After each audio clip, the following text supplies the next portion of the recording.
he said, I can remember specifically, my son was at home, he was about to leave to go back off to school or whatever. He said, we had some people over. We talking, we greeting, and my son is over there, and my son is saying to me, hey, Pops, I'm about to go. I'm about to head out. And he just said to him, all right, son, be safe. And he went back to entertaining. And he said, of course, like him and his son had a great relationship. But he said, even in that moment, if he could go back and just shift how he handled that, he'd have went, stopped, hugged him. You know what I'm saying? Son, have a great trip. And they said as players, man, getting to watch him lead through that. And they said, of course, after that, he took a break. Then they said that's when they got to see the greatness of Caldwell, Jim Caldwell. And they said when he stepped in, they was like, oh, that's a head coach. Yeah. Then they said the boys started to understand accountability because, yeah, they heard the words, but they said what they recognized was, man, coach got a real tribe around him. Like, it's some real dudes around him. Like, that's it. When he ain't there, like, it's some cats stepping up, like, just as solid. The agenda not gonna stop. Man, if you really leading, doesn't need the mission doesn't need you. It needs you to start it, to put the people in place, to teach. Yeah. You know what I'm saying? But also to learn from them, to empower them. And once you do that, man, the agenda gonna roll with or without you. The train gonna keep on rolling. He said it. It says if your organization, team, family cannot be great without you, then it's not yet great. Yep. Duplicate, man. Inky Johnson, Oak, going for the championship, that ain't coming close. This might require taking notes, homie, listen close. Serendipity when you know you the one who chose. We going past the end zone, crushing every goal. I feel it in my enzymes, in my chromosomes. If you ain't come outside to go hard, then go back home. I'm in my zone, if it ain't greatest, I'm better left alone. This for the world, put what we speaking on speakerphone. Yeah, Wills, let them know what we be on. Serendipity, man, tune in.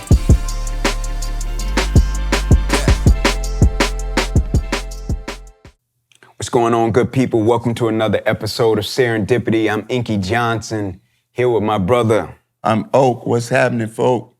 Here we come, y'all. Here we come. Y'all see it? Y'all see it? Right yes, there? Indeed. Yes, indeed. How you doing, man? Man, I'm great. How you feeling? I'm all good. You know that? Yeah, you know that? Yeah. Tell them about that statement that you just said, though. Here we come, y'all. Here we come, man. On Saturday, I think it was May 18th, Clark Atlanta University, the commencement speech has gone viral. Dr. Daniel Black gave one for the ages, one for the lifetime. If you haven't seen it, please just YouTube it. It's absolutely phenomenal, but from a personal level, you know, and both of us personal levels, and can tell you his experiences. I went to Clark. I've been knowing and learning under Dr. Black, my mentor, since I was 18. So it was, it's just refreshing to see that the world is getting a chance to see and experience what I've and many other students at Clark Atlanta University have experienced over the past 30 some odd years. So just, if you haven't seen the speech, man, just go check it out. CAU commencement speech. It's cold-blooded, man. It's so cold-blooded. I was putting notes in my phone as I was watching it. He said something, man, I was like, shh. He said, don't waste time comparing yourself to other people when God is your guide and God is your hope. Salute, Dr. Black, man. Salute for that piece of work you put out into the world. You were 13? Oh, no, I was just saying, you 13? I was 13, yeah. When you introduced me to him, I was 13, man. Yeah. But we're gonna kick it off with a quote card like we usually do. And it reads, life is glorious, but life is also wretched. It is both. One inspires us, the other softens us. They go together. Life is glorious, but life is also wretched. It is both. One inspires us, and the other softens us. They go together. What I gather from that is the inspiring and being softened. Right? Talk about because oftentimes when life is wretched, we get hard to like we put on this hard armor to fight it, or to not even fight it, but to defend ourselves from it, as opposed to leaning into it. Yeah. Me playing quarterback, what we learned was when you get hit, if you see Brady or you see Manning, whomever, right? When they get hit, even Mahomes, when they get hit, they don't fight it. They just lean into it. Like they get soft. That keeps you from being hurt, right? That's in the physical form. But what we mean by being soft is you don't have to fight against what the information or what life is throwing at you. You get soft, meaning let me become vulnerable. Let me hear. Let me understand what is it that I'm supposed to be learning in this moment. That's what being soft means. Picking that up. Right? Man. It's a positive to be soft. Not necessary, not a negative.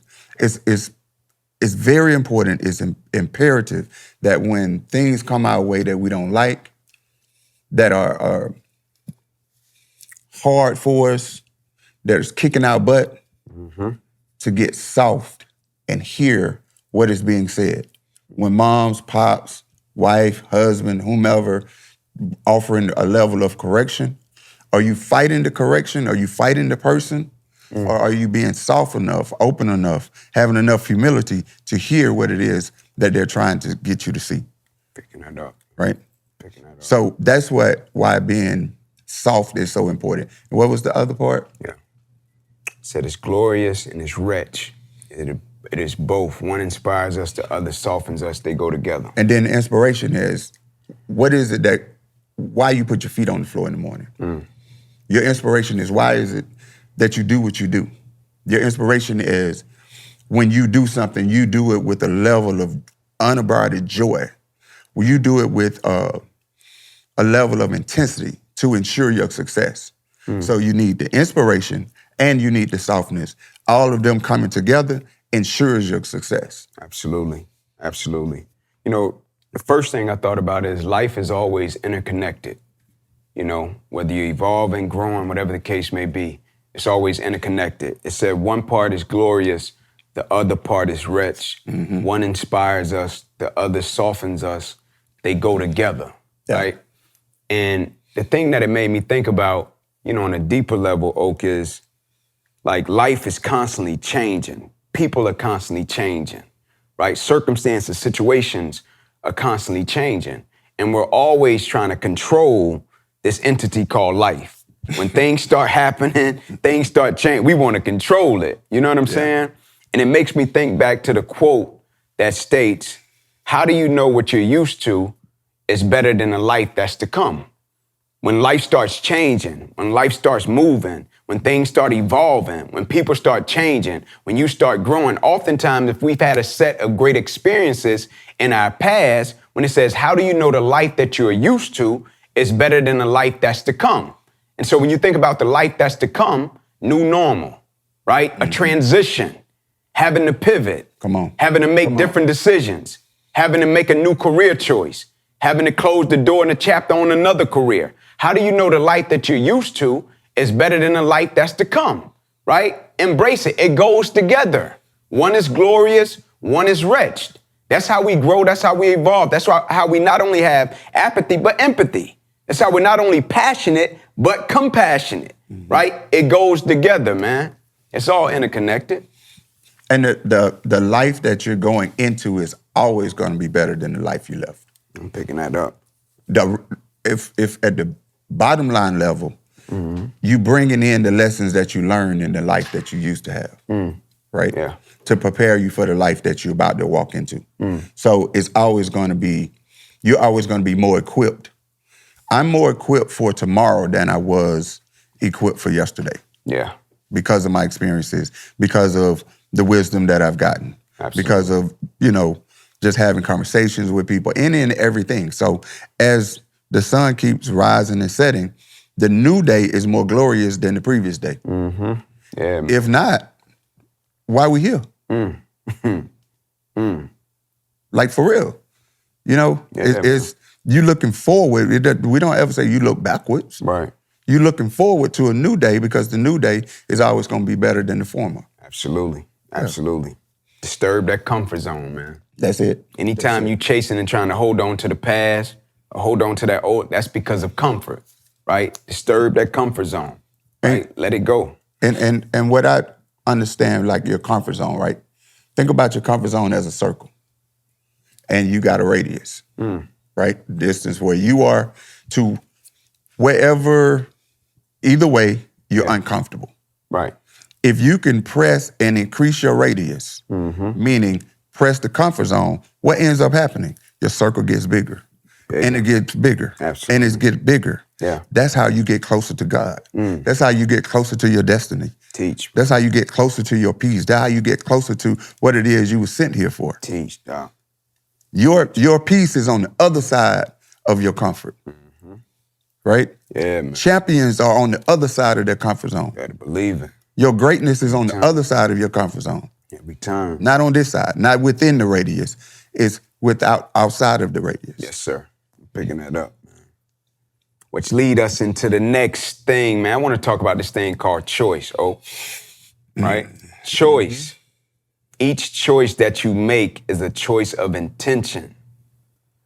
What you choose with each action and each thought is an intention, a quality of consciousness that you bring to your actions or your thoughts. Responsible choices take into account different people, different things. So it leads me to this, man. It's three questions, right? What will this produce? Do I really want to create that? And am I ready to accept the consequences of this choice, right? Choice. What will this produce? Do I really want to create that? And am I ready to accept the consequences of this choice? I always think about it like this, when you see a cat do a crime, right? And you see a cat in court and he get that time. And then you see them different videos and the cat might collapse. Yeah. And I'm like, man, I wish life could slow down and just show my man, or somebody can stop him and be like, hey, bro, you know, they'll give you more time than you've been living if you do that, right? What will this produce? Do I really want to create that? And am I ready to accept the consequences that come with it, right? Just the power of choice at the foundational level, man. Let's dig into that, Yeah. For me, choice and the choices that we make is predicated on something. It's predicated on where we are in our emotional and mental space. Right. Because like we just laid it out. In a vacuum, I know what it's gonna produce. It's gonna produce something good. Right. So I'm gonna make that choice. And I want something that's good. So yes, I do want it. Right. The consequences are, you know, it may be a little hard. I might have to make some sacrifices, but ultimately it's gonna be for the better good, the greater good, right? Yeah. That's when we're in our right mind. That's when we're in our right state. What about the choices we make when we're not in our right state? Yes, indeed. That's why we have relationships. That's why relationships are so important. Yes, indeed. We had a conversation the other day, Yeah, right? definitely. Because we could have made a choice, or where you were in that moment, the choice you would have made wouldn't have been the choice you would make if you back at your normal balanced zero stuff. That's a fact. That is a fact. Right? So that's why that's why relationships, friends, our circle, our tribe, our mentors, our parents, whomever it may be. That's why relationships are so important. So you have to make sure that you forge these relationships that are strong enough to help influence your choices. Absolutely, man. Right? Absolutely. Because yes, your choice is gonna create a product. And that product, you're gonna have to decide whether you want it or not. And the thing that you can't control are the consequences. Yes, indeed. That's a fact. So the thing that you can control is, let me create my tribe.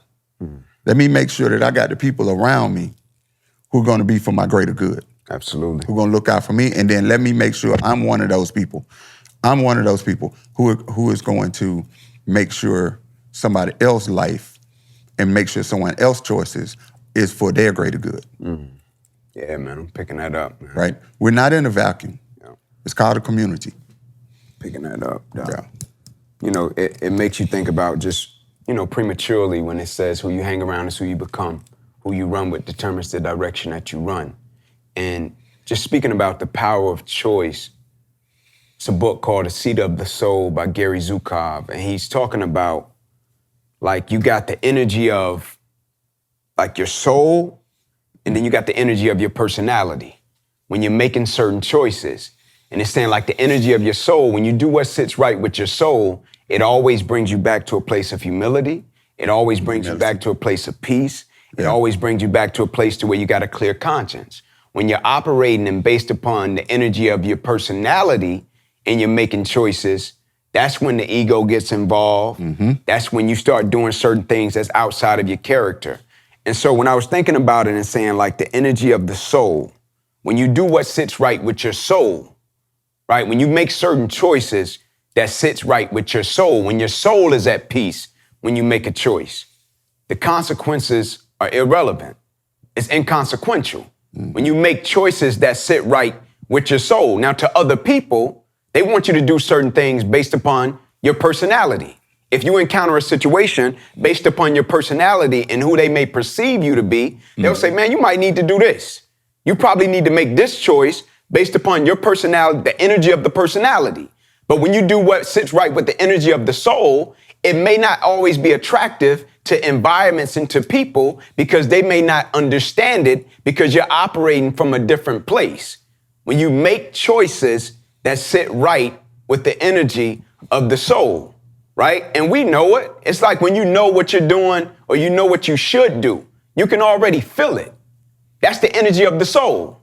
When you're in certain situations and you might know, like if you're in a corporate career and you might know, like, man, if I make this decision, like it can land me more money, but it's gonna taint my integrity.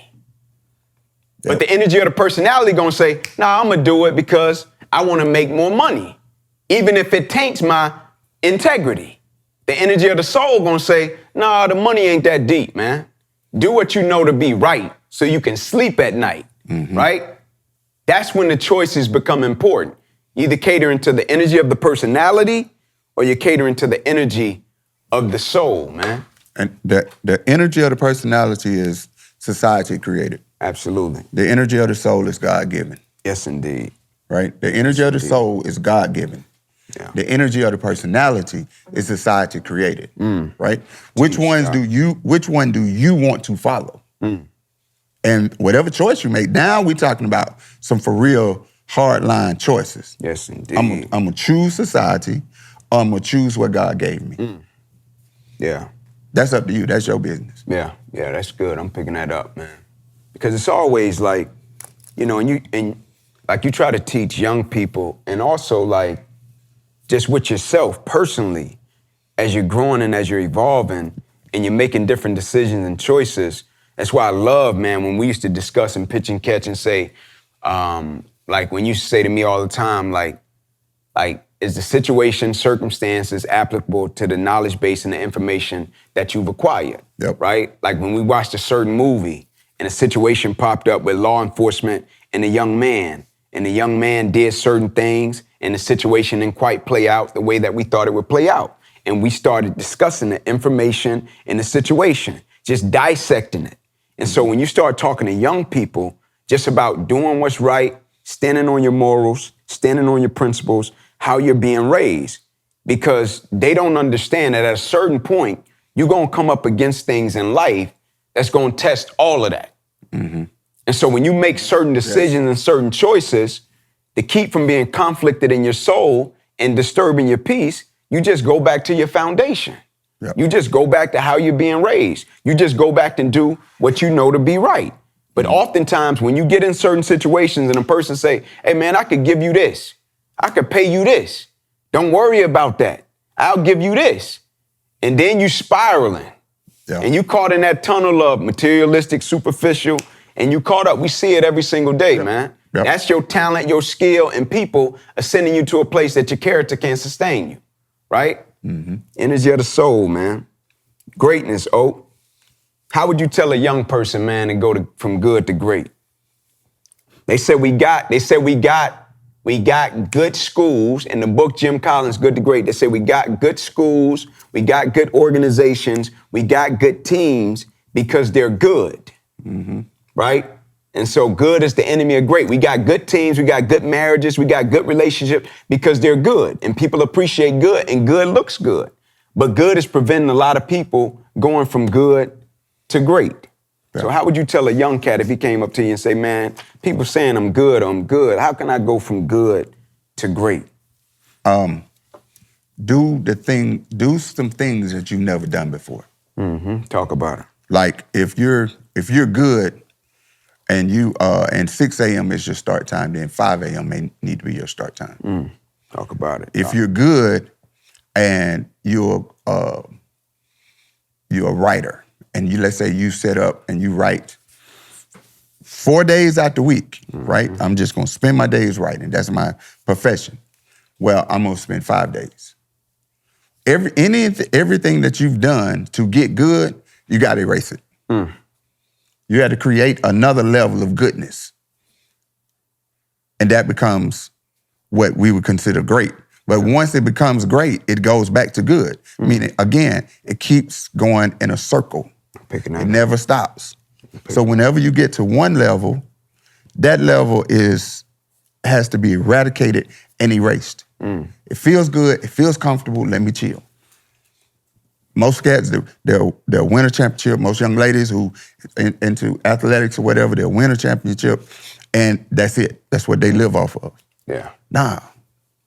When the sun comes up on a new day, the championship is gone. Yeah. The memories are there. Yeah. But the championship is gone. Right?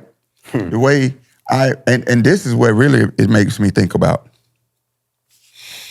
I was a good father to my kids at 12, 13, and 14. I was piss poor at 19 and 20. Especially to the oldest one. Because what it took to be a good father at 14 is not what it's gonna take to be a good father at 20. Teach, Doc. Right? Teach. So to go from good to great is to understand that what is making you good, you gotta erase that. You gotta forget that. Yeah, man. Teach. It's almost like you got to start all the way back over. Teach. And wherever that lands you, that's gonna land you at greatness.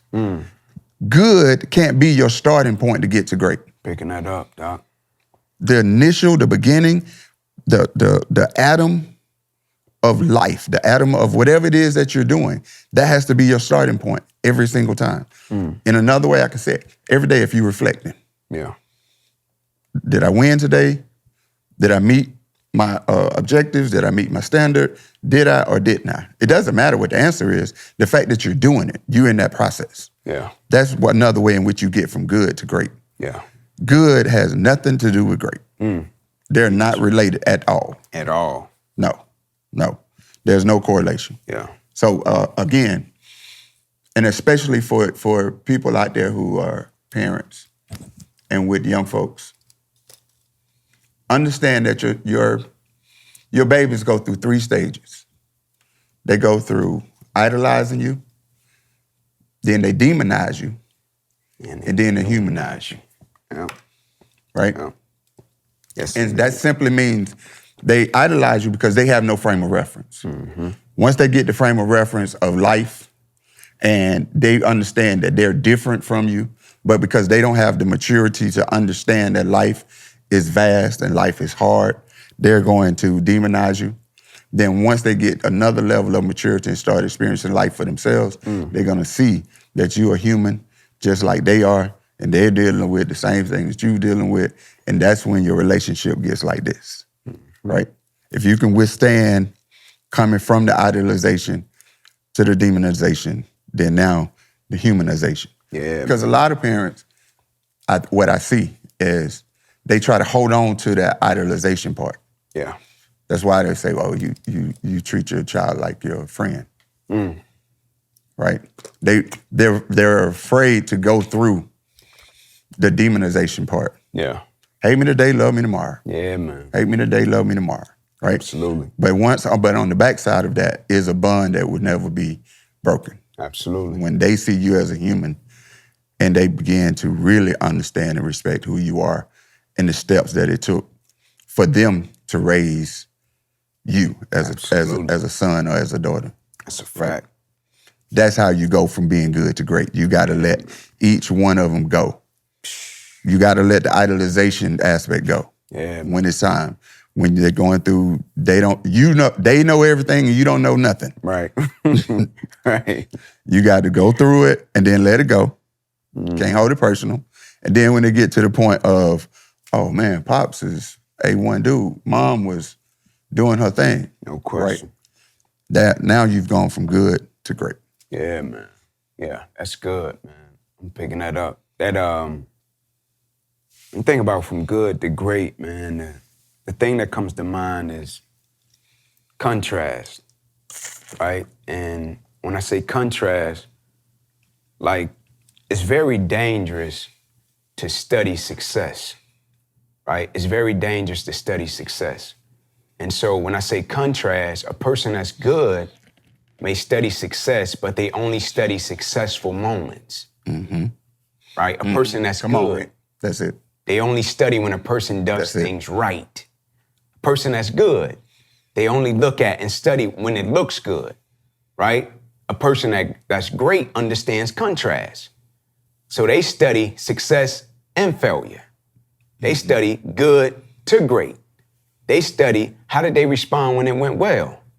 How did they respond when it didn't go great, right? It's contrast, right? That's what takes one from good to great. Because when you're good, it's all good, right? But you only look at it when it's good. When you're great, you understand contrast. It's always a very dangerous thing, man, when you study success, when you're good, because you're only looking for moments when they're good. But when you're great, you understand contrast between success and failures, ups and downs. It goes together. It's like we were speaking about earlier. You got to understand and you got to learn how to balance them both, because life is a roller coaster. Yeah. You're going to wake up sometimes, it's going to be great. Then you're going to wake up sometimes, you're going to feel like life on top of you. You can't navigate, you can't get from under it. But that's when greatness shows, right? That's when character shows, right? That's when cats get to see the true reflection of who you are, what you stand on, and what you believe in. But if you're good and your foundation starts to crumble, you're going to be like, man, I ain't never been in a situation like this before. This uncharted territory for me, right? It's never not been good for me, right? Yeah. But when you go from good to great, you understand contrast. You understand success. You understand failure. More importantly, you understand how to navigate them both. That's how you go from good to great, man. And it was, that's excellent. That's excellent, first off. Appreciate you, dog. Like, even in the speech, Yes, sir.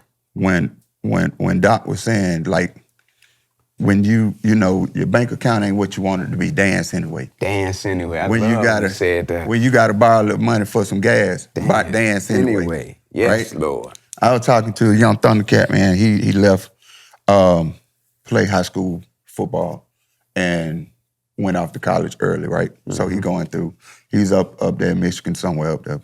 And cold, he don't know what's going on. He's all in the room, he don't even want to go outside. But you know, he go to practice and stuff. Anyway, you know, we were just navigating, and it's funny why we're talking about this, like just navigating through those daily experiences. I had a good day today. Didn't have a good day. It was bad, whatever. And so I think what I was proud of and what I'm proud of him, the reason that I'm proud of him is he's learning the lesson of meeting the imposter of success and failure just the same. And I say imposter because success and failure are a figment of our imagination. Yes, sir. Talk about it, Doc. Right? Teach. If you're winning, that's a figment of your imagination. If you're losing, that's a figment of your imagination. Teach. The reality of it is how you deal with it. Teach. Right? Teach. And so your reality, you're trying to strengthen your reality of dealing with the successes and dealing with the failures the same way. Yes, indeed. That's when we're talking about getting from good to great. Got it. That's it. You know what I'm saying? I got it. Made me think about something when you were saying it. I got it. I gotta bring it up because you just touched on it. Right? Come on.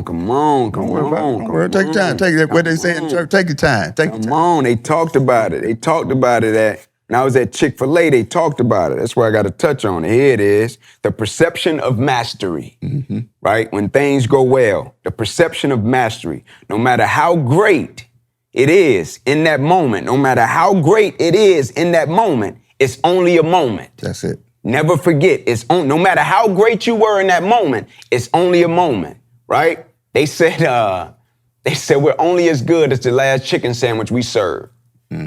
That's Chick-fil-A, man. I know. Man said we only as good. Times a week, man, what? I just had some grilled chicken. Man said we only as good as the last chicken sandwich we served.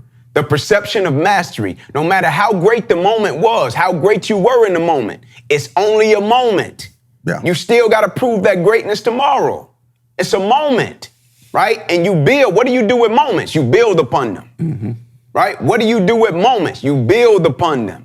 Right? You take the moment, you learn from it. You take the moment, you extract from it. You take the moment, you appreciate it. You take the moment, you reflect upon it. What do you do with moments? You build upon the perception of mastery. It's a moment, right? Don't ever think you could take that one moment and go throughout the rest of your life with one moment of greatness. That's the cats that be saying, man, you remember? Man, you remember when I used to? You remember when I was the? You remember how I used to get down when and a young cat gonna always come along and be like, man, that was way back when. You capping, man. You big cap. Yeah, big cap. It's about what you do today. It's about what you do tomorrow, right? The perception. One of the greatest things my dad ever told me, man, every day you gotta prove how great you are, no matter what you did yesterday.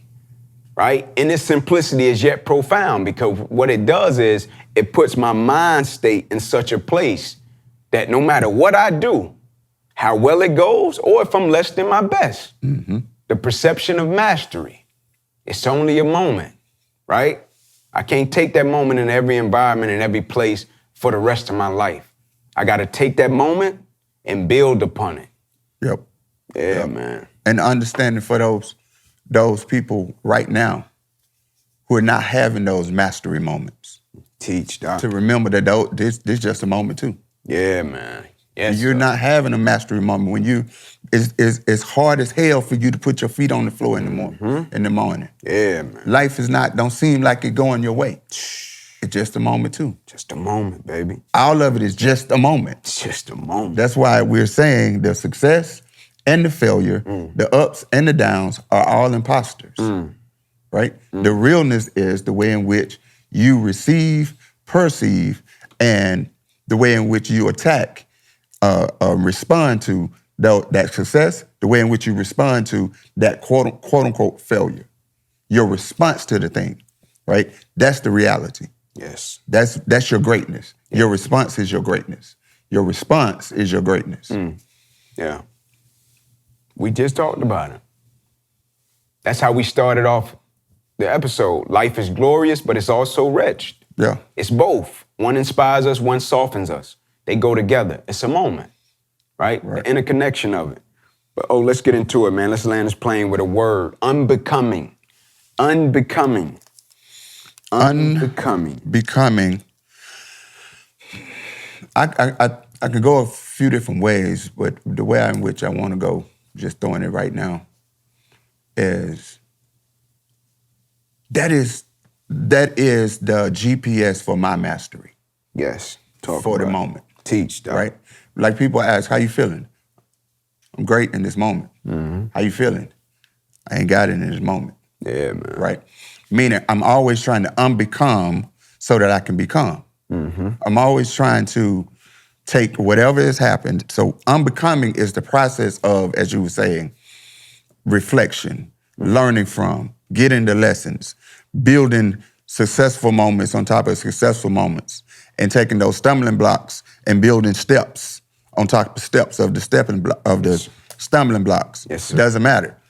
Unbecoming is to become something else. It gives you the opportunity to become something else. If you don't look at life as everything is unbecoming, then you are not able to become your best self. Yes, indeed. And the catch is your best self is just that moment. And I know it seems like we're talking in circles, but Damn it, life is circle. The earth turns. The seasons change. Boomerang, baby. Right. You throw the boomerang and coming back. It is in circles. There's nothing, no start to finish to anything. That's worth, that has any type of worth. If you can start something and finish it, no worth. Right? So you always want to be in the process of unbecoming. Yes. You always want to be better tomorrow than you were today, and certainly better than you were yesterday. Yes. Right? So all of it is cyclical. Yes, sir. Unbecoming is one of the greatest tools and forms of growth. And I say that because have you ever done something or handled a situation a certain type of way, and then you get a little bit older, have a couple of more experiences under your belt, get a little bit wiser, hear a little bit of advice and insight from other people, and you think about that situation and circumstance that you once handled. And you say, dang, man, I could have handled that a different way. If that situation pops up again, I'll handle it this way. I'll think about it this way. I'll approach it.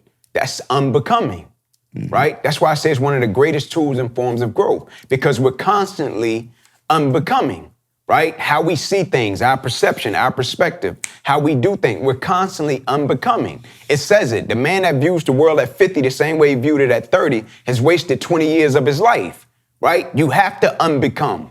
You have to change certain things. You have to shift how you see things, how you do things, how you'll approach things, because if not, you're just gonna be out here destroying things. I was telling Oak prior to, I said, man, it's so crazy how in life that at certain points, the things that serve you as your advantage, if you're not careful and if you're not growing and if you're not cognizant to situations, people, and circumstances, the things that serve you as your advantage will one day become your disadvantage.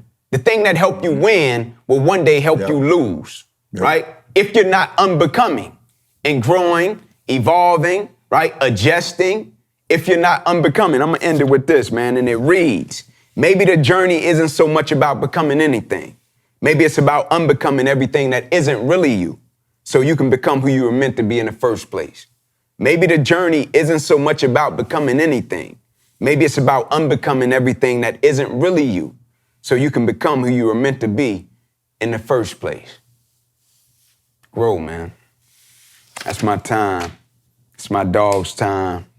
We appreciate your support, man. Peace. Serendipity, man. Tune in.